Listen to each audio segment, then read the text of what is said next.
Assalamualaikum warahmatullahi wabarakatuh. Hai semuanya, ketemu lagi aku Aifatian Kafradifa dengan NPM 104230004. Berbeda dengan materi sebelumnya, kali ini aku akan membahas mengenai metode pengembangan sistem akuntansi. Metode pengembangan sistem merupakan langkah-langkah yang dilalui oleh seorang analis dalam mengembangkan sistem informasi.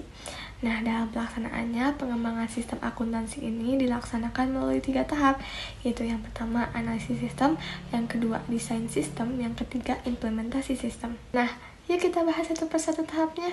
Yang pertama, analisis sistem. Pada tahap ini dibagi lagi menjadi 4 tahap, yaitu yang pertama analisis pendahuluan, di mana pada analisis pendahuluan, perusahaan itu akan menerima permintaan jasa dari pemakai informasi yang kemudian dituangkan dalam surat atau dokumen. Seperti ini suratnya. Nah, dalam isi surat tersebut terdapat ringkas luas pekerjaan, hasil yang diinginkan, dan juga jangka waktu penyelesaiannya. Dari surat tersebut, kemudian dilakukanlah analisis pendahuluan untuk pembuatan usulan pelaksanaan analisis. Yang kedua, penyusunan usulan pelaksanaan analisis sistem. Pada tahap ini akan dihasilkanlah dokumen yang bermaksud untuk mempertemukan pikiran klien dengan seorang analis agar memenuhi kebutuhan pemakai informasi. Tahap selanjutnya yaitu pelaksanaan analisis sistem.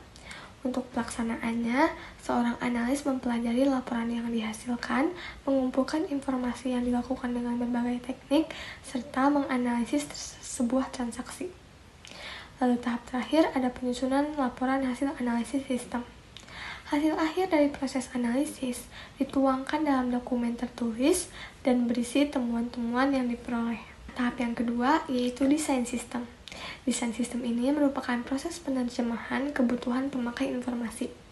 Dalam prosesnya terbagi lagi nih menjadi 3 tahap yang dilalui. Yang pertama ada usulan desain sistem secara garis besar, di mana pada usulan ini seorang analis menawarkan berbagai alternatif desain secara garis besar untuk menghasilkan informasi yang diperlukan pemakai yang kemudian nantinya akan melalui tahap evaluasi sistem. Nah, analisis menentukan persyaratan yang harus dipenuhi dalam memilih penjual teknologi. Tahap kedua ada laporan final desain sistem secara garis besar. Dari hasil diskusi yang telah dilakukan serta evaluasi, seorang analis kemudian membuat laporan final desain sistem secara garis besar. Nah, tahap terakhir ada laporan final desain sistem secara rinci.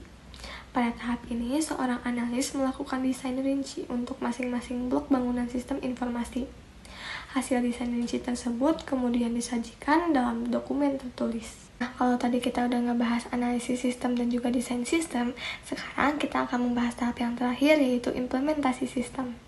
Implementasi adalah pendidikan dan pelatihan bagi karyawan yang akan mengoperasikan sistem informasi yang telah dirancang agar dapat dilaksanakan secara operasional. Dalam tahap ini, analis akan membuat dokumen yang disebut dengan laporan final implementasi sistem, yang dimana dokumen ini berisi rencana dan juga hasil implementasi sistem.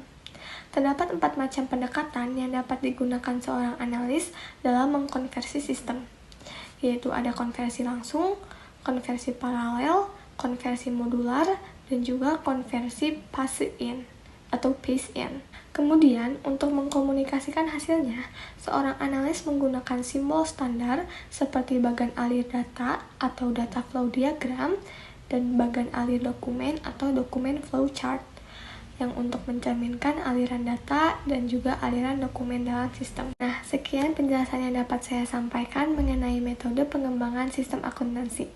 Semoga kalian semua paham ya. Bye-bye. Assalamualaikum warahmatullahi wabarakatuh.